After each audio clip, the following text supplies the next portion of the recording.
Adrienne Ann Breitfelder, City Clerk, you are hereby directed to call a special session of the City Council to be held on Monday, April 21st, 2025 at 6 p.m. in the historic Federal Building for the purpose of conducting a work session to receive an update from Greater Dubuque Development Corporation. Thank you. Good evening and welcome to a special session of the Dubuque City Council for April 21st, 2025. As a reminder to viewers and listeners, due to the nature of tonight's meeting topic, public input is not accepted. However, you may contact the City Council directly from the city's webpage at www.cityofdubuque.org/council contacts. Attendance for the session is as follows. Mayor Kavanaugh. Here. Council members Farber. Here. Jones. Here. Resnick. Here. Roussel. Here. Sprang. Here. Wethel. Here. City Manager Van Milligan. Here. Thank you. And City Attorney Brumwell. Here. Thank you. Our work session topic is Greater Dubuque Development Corporation Quarterly Update. I will turn it over to Greater Dubuque Development Corporation President and CEO Rick Dickinson. Thank you. My name is Rick Dickinson. I have the pleasure of serving as the president of Greater Dubuque Development Corporation, and I reside at 205 Hill Street here in Dubuque, and our office is located at 900 Jackson in the Millwork District. Thank you for the opportunity to be here today, Mr. Mayor, ladies and gentlemen of the council, most excellent staff at City of Dubuque. I'm here today to provide a quarterly report, which is part of the agreement we have with the City of Dubuque in exchange for our partnership and the investment that the City of Dubuque and the taxpayers make in the work that we do at Greater Dubuque Development Corporation. We're going to be quick tonight, leave some time for questions hopefully, and just as the council and the mayor are available to the public, know the public can always contact us at greaterdubuque.org, and we'll be glad to assist them in any way we could and to provide additional information if they would like it. Tonight we're going to talk about two things as an update for the quarter. One is the planning session that was conducted in January 15th of this year, and we're going to talk a little bit about the progress, tremendous progress that's been made in regard to child care in both Dubuque and Dubuque County. The facilitation of our planning session was done by University of Northern Iowa Institute for Decision Making. They're known throughout the Midwest as having the expertise to really sit down with communities, present best practices, and talk about the direction the communities need to go in order to reach the next level. Without getting into the weeds, our table of contents basically broke down a day of our board of directors sitting down, talking about status quo, a little bit about the past, how we ranked among other communities, the tremendous progress that's been made, and also what to be done in the future. This is a listing of those folks involved. We had the participation of the mayor, the city manager, Jill Connors from your staff. Let's see here, where are we? I think Councilwoman Roussel was there as well. We had a great turnout among the best and the brightest of this community to talk about the future and how we go forward. If we back up a little bit, oftentimes we talk about Greater Dubuque, and some people think it's just a Dubuque that gets greater and greater, when really what we're describing is the region, the economy of the Greater Dubuque area. If you look at this map to the right, this is a labor shed analysis, and I think economic regions are defined by where people live and where they work. And this tells you where the people that work in Dubuque County live. And as you can see, it's in every county surrounding Dubuque, in Wisconsin, Illinois, and Iowa, and goes beyond that to other counties as well. So we have a huge region. I describe economic development regions as more like a universe. And fortunately, if you're fortunate, you have a very healthy sun in that universe. And the healthier the sun, the healthier the planets. In this case, Dubuque is the sun, and that is why we have healthy planets from Galena to Platteville to Dyersville to Cascade and beyond. Our mission statement is simply this: Greater Dubuque Development Corporation serves as the premier economic development organization in the region. Greater Dubuque drives economic prosperity by attracting, retaining, and growing businesses, serving as a convener and catalyst of strategic collaboration and population growth. I already explained to you what our region is. Our vision statement is simply Greater Dubuque Development Corporation strives to make 2025 to 2030 an unprecedented period of economic acceleration and transformation for the region. Businesses will thrive, innovation will be cultivated, communities will partner and prosper, and people will be drawn and held by the promise of opportunity and the quality of life. The planning session broke down the mission of Greater Dubuque Development Corporation to 4 categories: business support, support and attraction, organizational excellence, regional collaboration, and population growth. We also identified what is Greater Dubuque Development's role in each of these categories. Do we lead the initiative? Are we just conveners? Not just, but conveners that bring people together to try to find solutions? Or are we there to support going forward? And oftentimes, what we defined was we are the leader, and once it's achieved, we are conveners to bring people into what has been achieved and to understand the progress that's been made. And at some point, we support the initiatives that is sustainable and exists throughout our community. Business support and attraction. As you can see in the right-hand column, it identifies whether we have a lead role, convener role, or support role. Number 1 is sort of the foundation of Greater Dubuque Development. We maintain strong existing business support, serving through the info action interviews and other activities, undertaking appropriate follow-up to address employer challenges and opportunities.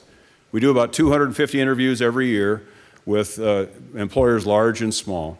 Within 2 business days, we sit down and we enter the data into a contact manager software that allows us to roll it into what's going on in a community on a macro level. And anything that comes up in that interview where a company needs support or a company has an opportunity for expansion, we jump on it. Develop relationships with site locators and strengthen attraction efforts while also providing prospects timely and competitive assistance as they consider the Dubuque region. When a site locator comes to Greater Dubuque Development, we already have our information in a can. We put together a professional presentation of our region for them to consider, and we are told that we are among the best in the Midwest at doing that, and I have no doubt about that.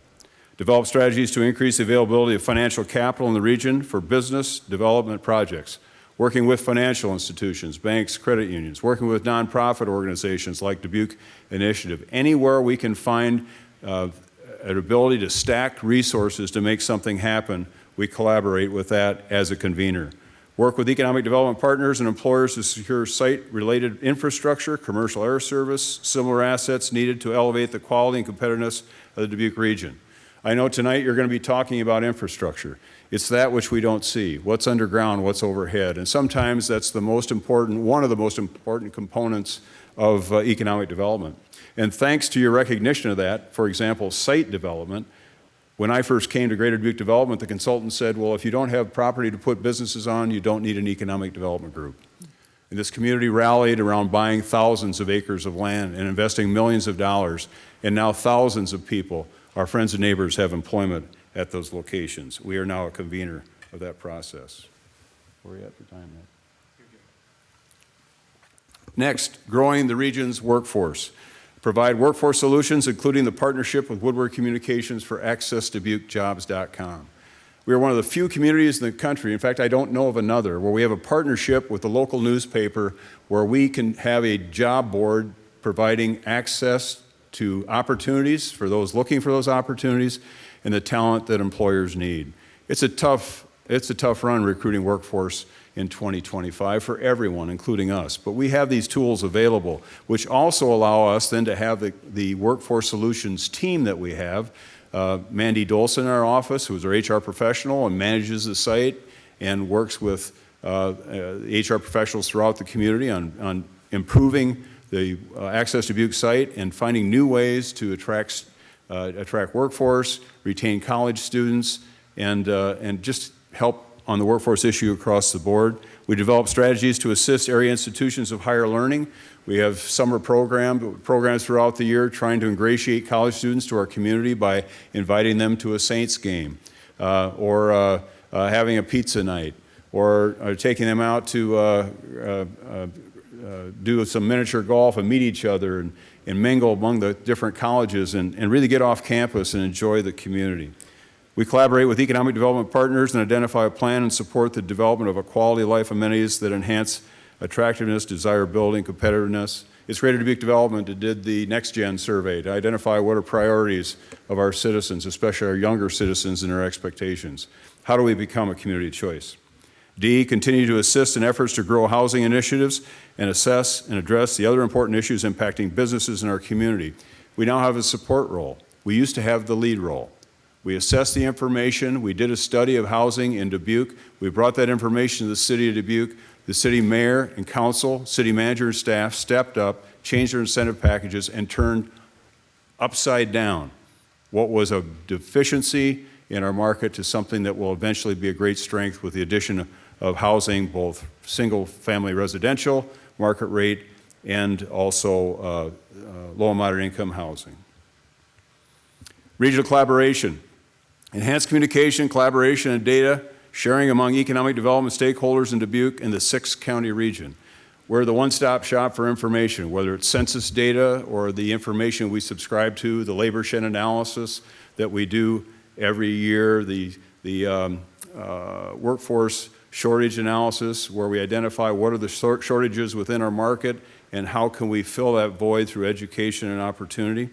We convene meetings with all of our stakeholders and partners throughout the multi-county region, and we facilitate communication, promote collaboration as a convener of our partners throughout the greater Dubuque area. Organizational excellence. Complete a search and transition process for a new president and CEO. This will be my last year at Greater Dubuque Development Corporation. June 1 will mark the 30th anniversary of the honor of my first coming here. And we want to make sure that we have even better talent than you've had for the last 30 years with the recruitment and identification of a new president and CEO. We will evaluate and continue to develop the organization's funding sources and financial structure to ensure organizational stability. We have to have resources to have the talent that we have in our office and that we share with the entire Greater Dubuque region. Continually engage, utilize, and leverage expertise of Greater Dubuque board members. We work for a board of 46 of the best and brightest within this community, including representatives including the mayor, the city manager, council members, and Jill Connors from your Economic Development Office. And we attract and retain high-quality staff is critical to the organization as it moves forward. Now I'm going to have Nick come up and talk to you about a tremendous initiative where we had the lead position, then we were a convener, and now we're in support, and he's going to share with you the tremendous success, thanks to the support of the City of Dubuque and other members of the public sector and the private sector, to really understand, one, the problem, identified by interviews with employers in our market, 2, further study the problem, 3, develop a solution, and 4, implement it. Nick, you want to come up and do that? Good evening. Nick Hockenberry. I'm Director of Workforce Programming at Greater Dubuque Development. And as Rick said, I'm going to talk to you a little bit about where our role came into the child care solutions realm and where we're seeing the future in this program and the successes along the way. So as Rick pointed out, this came to our docket in an economic development office from our employers. And so first we studied the issue. We understood it enough to design a program and helped convene the resources and partners necessary to implement it in its best in initial phases. So really, when we look at child care access, it remains as one of the most significant barriers to workforce in our region. And we hear that from our employers still.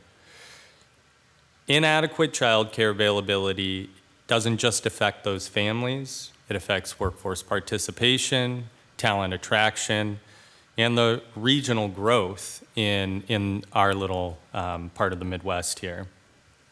So I'll take my time again to highlight the impacts of this initiative and discuss where we're going forward. In your packet, you also received a Business Champions of Child Care brochure that summarizes some of my comments here today, but happy to answer questions offline as well. So where we started after the study and design of an implementation plan was really with a funding opportunity. Because we did the work in engagement and assessment early on, we were able to take advantage of the state's programming of resources to address one of the key shortcomings in the child care system in the Dubuque area, and that was facilities.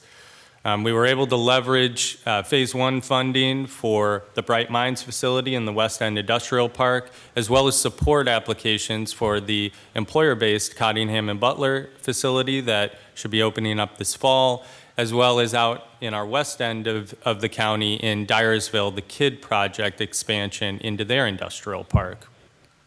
We're happy to announce as well, or to share again, that because of the success of those initiatives, we were able to secure Phase 2 funding. And so what that brought for the Bright Minds facility here within the city of Dubuque was an additional $845,000 to build out the Phase 2 expansion, which we had always put into our initial plan, assuming the success of expanding access and slots for childcare at that new facility. And so this will add an additional 100 slots in that facility, which houses both the WISE Early Childhood Center as well as the new Dubuque Community Schools preschool center. It'll have some additional shared resources that will support professional development for childcare professionals in a training space. So in total, for the Bright Minds facility, we've leveraged $3 million in state funds, coupled with the investments from Dubuque Initiatives and the private sector that I'll talk a little bit more about in the future here. But I also wanted to highlight the additional funding in this Phase 2 of the child care grants from the state that we help support. So the Area Residential Care, ARC, as many know it, partnered with St. Mark's Early Childhood to establish a new facility. They will be opening hopefully soon with 35 slots in that facility. And then we assisted Dyersville in their Phase 2 funding request to expand what they have done in a new facility in their industrial park. So I want to turn from the facilities, because as I pointed out, that was an emerging funding opportunity that drove us in that direction. But in our study, we understood that the major barrier to expanding access in childcare in Dubuque County was not buildings. It was people, and it was people, those childcare professionals who watch our children, have positive impacts on learning outcomes for years to come. And so when we were developing an initiative to really hone in on that workforce component, that challenge and opportunity for expansion, we went to the providers and spoke with them about their difficulties in expanding, opening up new classrooms, leading the development of new site leaders, new room leaders, and the assistants along the way. And really that was along the lines of attraction, of course, for new workers, retention of their existing workforce, and development of that same workforce. And luckily, we were able to secure, in conversation with the Iowa Women's Foundation and the state of Iowa, an additional grant for what we've called our business champions of childcare.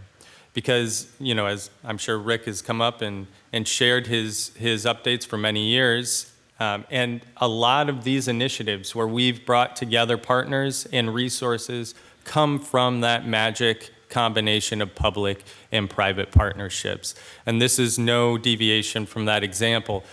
When we went to the employers early on and talked about this issue, they understood it. They did the work to talk to their workforce and understand how it was impacting them and the productivity in their facilities. So when we came back and said, we have an opportunity to leverage state dollars with your investment to address this issue, they came to the table. We were happy in the first year of this program to support child care facilities across the county. We granted dollars to 18 different centers for nearly $830,000 in support. This amounted in 77 new hires. And I'll point out that these are not just sort of, churn in workforce. These new hires were new to the field or returning to the field. So they were either working in a different sector and came into the child care field with the additional incentives we were able to offer, or they came off the sidelines of the workforce. And in many cases, this is what we were targeting Coming back from COVID, understanding that we had lost many childcare professionals who just hadn't come back into the workforce since then, and this was an opportunity to help pull them back. Those 77 new hires and the expansions at the facilities throughout the county also amounted to 223 new childcare slots. So that's real impact to families here, to workforces at our employers across the county. Moving on from that first year, as I said, without the private partnership, we would not have been able to leverage the state dollars, but also without the private partnership stepping up in the way that they did, we would not be able to offer this for additional years. When we sat down with employers and made this ask, they were eager to see how they could help, how their resources could impact the solutions on the ground. And because they came to the table in such a way, we were able to develop a plan for multiple years. So in year 2, we did not have as much money. We did not have the state grant. So we had to go back to the providers and go back to our partners and say, where can we target less dollars for the biggest impact? This allowed us to focus the eligible activities that we were granting for, and we focused in on attraction. So looking at attraction of new workforce that those providers needed to serve more children. And so in that funding, that grant rollout at the beginning of this year, we received 20 applications with requests nearly $500,000 in requests. We only had approximately $230,000 to grant out. So it took conversation with those providers and some harder conversations about what we could fund this year and hopefully expand into future years to bring additional support. What we ended up doing was supporting 20 different centers throughout the county, 2 new centers in addition to the 18 of the original year, with $214,000, with the goal in these applications of hiring an additional 184 child care professionals. It is a stretch goal. I will not come back in a year's time and tell you that we have exceeded that number. I do think it is a stretch, but these child care providers are understanding that these resources may not be here forever, and they are doing their best to impact the service of child care in our county, and we've asked them to vision what that future could look like. This will provide a potential increase in child care slots of over 400, which is real meaningful change in our community. So that is where we are now. So we have allocated these dollars to these 20 different child care centers in Dubuque County. And this is a reimbursement grant. So every month they submit how many new hires they had, costs associated to attraction and recruitment and onboarding of those new hires, and we reimburse them out through the grant sources, or through the grant funds. I do want to point out these business champions of childcare. Included in that are the city of Dubuque here. The private sector really came together. So when we sat down, we had secured approximately $820,000 in private funds to leverage $560,000 from the state in that initial grant year. In that first year, as I pointed out, we spent $829,000. And so we have a fund that can carry us in through this year and into the next year. But we haven't stopped there. As we transition, and I'll get into this transition for sustainability into the future, it is our office's new role in supporting this initiative to continue those conversations with employers, with our new partners to fundraise, to build this fund out for the future, to maintain this opportunity to create a community of choice through support in our child care system. So that transition, I think it was, probably early on when I first had a conversation about childcare. How do we justify an economic development office focusing so much time and effort on this, and we could go back to the employers and say, this is why your comments to us showed us that it was a workforce challenge and an opportunity for our community to move forward. We've gotten this program some legs, have moved into the second year, and we determined this was the best time to find, for the program's growth and sustainability, to find a partner who could carry this on for years to come. And that's where we came to the Community Foundation of Greater Dubuque. We've been lucky in our partners so far, both Dubuque Initiatives, Child Care Resource and Referral, to help us build this plane as we were flying it. But luckily, we have a foundation partner that has worked in this space for many years. Many of you are aware of third grade level reading, the work they're doing now in dyslexia.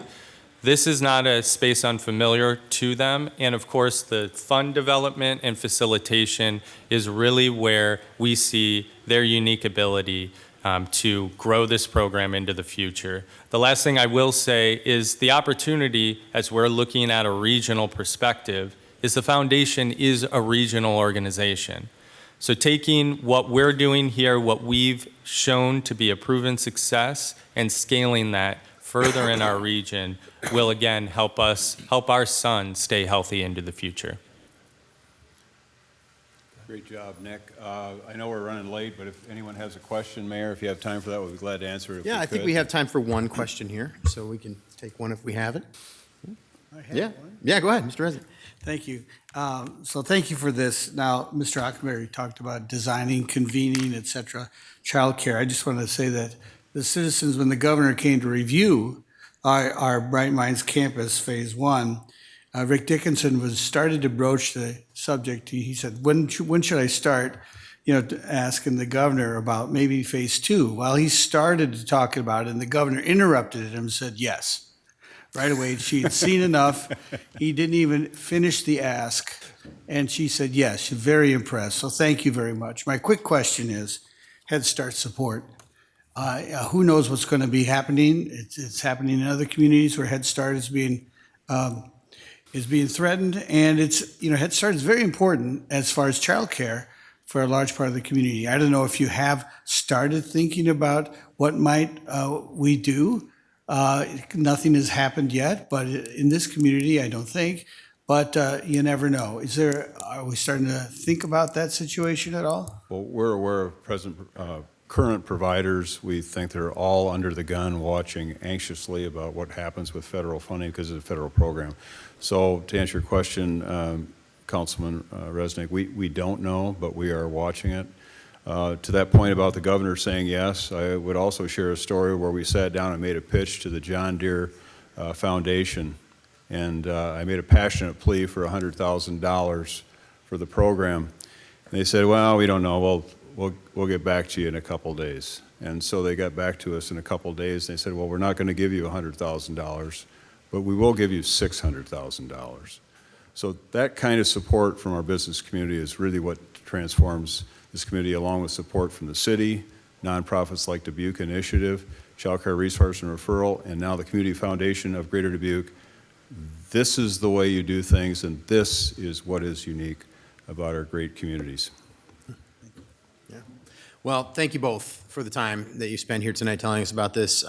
First, the strategic plan and thinking about the direction of where GDDC is going, but then really telling this story. I mean, this is a story that I think is becoming more well-known about the child care initiative and the business champions for child care, but what you just said about John Deere, I mean, those things need to be made as public as possible. That is such a great contribution, and I'm so happy that we have employers like that in our community to be in our region. Shame on me for not asking for $1 million. Yeah, right.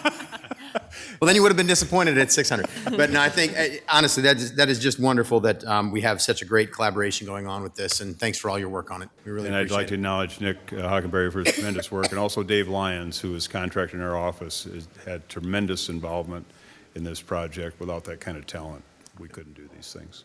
Thank Excellent. you. Well, thank you both. All right, well, no further business in this work session, so we'll stay adjourned for about a minute until we start our regular meeting.